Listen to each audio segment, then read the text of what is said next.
클라이언트들이랑 이 미팅을 하게 되면은 클라이언트들이 제일 궁금한 게 그거예요.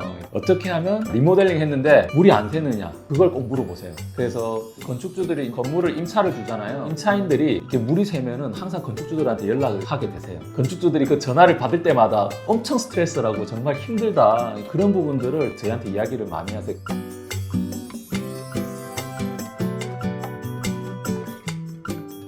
제 생각에는 리모델링에 대해서 조금 오해를 하고 계신 것 같아요. 리모델링은 신축과 똑같습니다. 많은 분들이 샜던 데가 또 새지 않냐 그렇게 하시는데, 기존에 있는 뼈대만 남겨두고 외부에 외장재와 그리고 내부를 싹 다 교체를 하는 거예요. 다 철거를 하고. 건물이 원래 외장재가 있고 그리고 내장재가 있고 뭐 이렇게 있다고 칩시다. 그러면은 먼저 외장재부터 철거를 하고 그 다음에 내장재를 철거를 합니다. 그리고 나서 쭉 남아있는 이 뼈대만 가지고 구조기술사라든지 저희가 나가서 뼈대에 문제가 없는지 먼저 검토를 하게 됩니다. 그래서 건물에 크랙이 있다, 크랙이 있는 부분에 대해서 먼저 이렇게 방수액하고 시멘트 같은 걸 섞어가지고 이 부분에 보수를 하게 됩니다. 그래서 먼저 보수를 쭉 하고 그리고 나서 이제 새로운 외장재를 외부에 이렇게 붙이고, 지붕 같은 경우에는 방수제를 이렇게 도포를 하고, 실내 쪽에는 실내 공사를 새로 하기 때문에 뼈대만 예전 거를 사용한다는 거지 새로 다 짓는다고 보시면 될 것 같아요. 그러니까 만일 사람이 사고가 났다 그러면은 이제 뼈에 금이 갈 거잖아요. 뼈부터 먼저 이렇게 철심을 박는다든지 아니면 의료용 본드를 붙인다든지 해서 먼저 뼈부터 붙이게 되잖아요. 그리고 나서 그 외부의 피부를 새로 만든다고 보시면 되는 것 같습니다.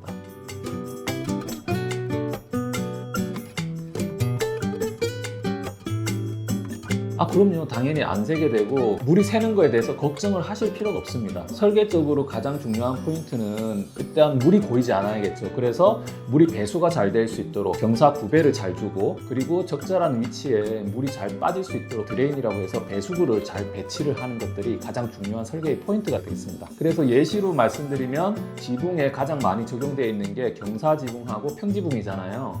경사지붕은 그야말로 경사가 있기 때문에 물이 잘 빠지고, 평지붕은 이게 하나의 물통이기 때문에 물이 잘 빠질 수 있도록 배수구를 군데군데 적절히 잘 배치를 해야 되겠죠. 그리고 특별히 한 곳에 물이 고이지 않도록 경사 구배를 잘 줘서 각각의 위치로 물이 잘 나가게. 그래서 예를 들면은 이렇게 평지붕이 있으면 이 평지붕에 이게 구배를 잘 주는 거죠. 구배를 잘 줘서 양쪽으로 물이 잘 나가게 하고, 그리고 평면상으로 이렇게 평평하게 돼 있으면은 이게 한쪽에만 물이 나가게 하는 것이 아니고 각각 사방에서 물이 잘 나갈 수 있도록 이렇게 배치를 하는 것이 중요합니다. 그래서 배수구를 어디에 적절하게 위치를 하느냐, 그리고 몇 개를 설치를 하느냐, 그리고 구배를 어떻게 잘 주느냐, 이게 굉장히 중요한 설계 포인트가 되겠습니다. 이 건물이 이렇게 지붕이 있다, 이건 파라펫이고 이게 지붕 평면이 있습니다. 그러면은 여기에 이제 물바지라고 있어요. 여기 그래서 지붕에 있는 물이 이렇게 물바지로 빠져가지고 이 물바지를 통해서 아래로 내려가고, 바닥에서는 위에서 내려오는 물을 받는 우수 맨홀이라고 있어요. 이 맨홀에서 이것을 받아서 외부로 빠질 수 있게 그렇게 하는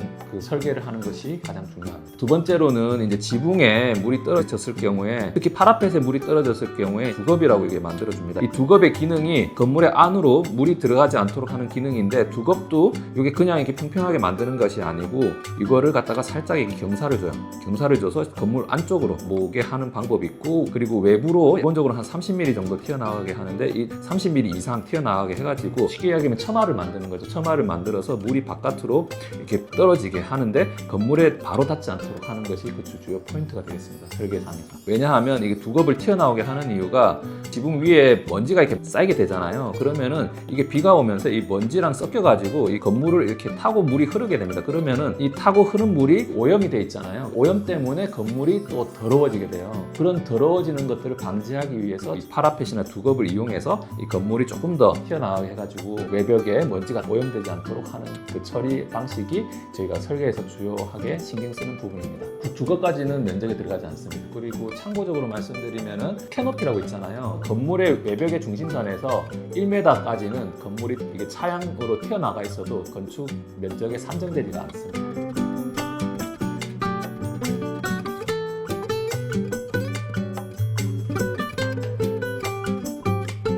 마지막으로 정리를 하면 리모델링 공사라는 게 외부에 있는 외장재를 그냥 부분 보수하는 게 아니고 골조만 남기고 싹 새로 한다고 보시면 돼요. 구조기술사가 현장에 나가서 검토를 해서 구조가 약하면 구조 보강을 한다든지 아니면 크랙이 있으면 크랙 보강을 한다든지 해가지고 일단 골조로 보강을 하고, 그리고 외부의 외장재도 새로 시공을 하기 때문에 건물이 새 건물과 똑같다, 그렇게 보시면 될 것 같습니다.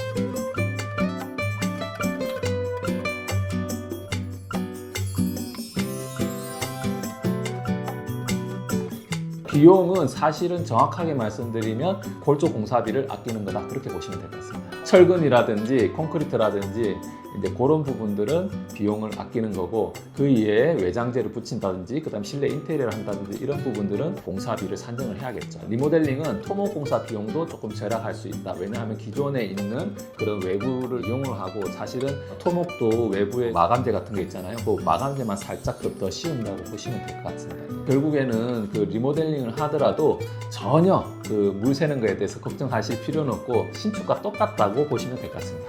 물은 아주 작은 틈이 있어도 그걸 틈을 타고 들어가 가지고 미세하게 새기 때문에 그거를 잘 잡아줘야 돼요. 틈이라는 것들이 있지만 다양한 기술적인 그런 노하우들이 굉장히 많이 있기 때문에 그거는 걱정을 하지 않으셔도 될 것 같습니다. 리모델링 하면 새는 물 전부 다 잡을 수 있습니다.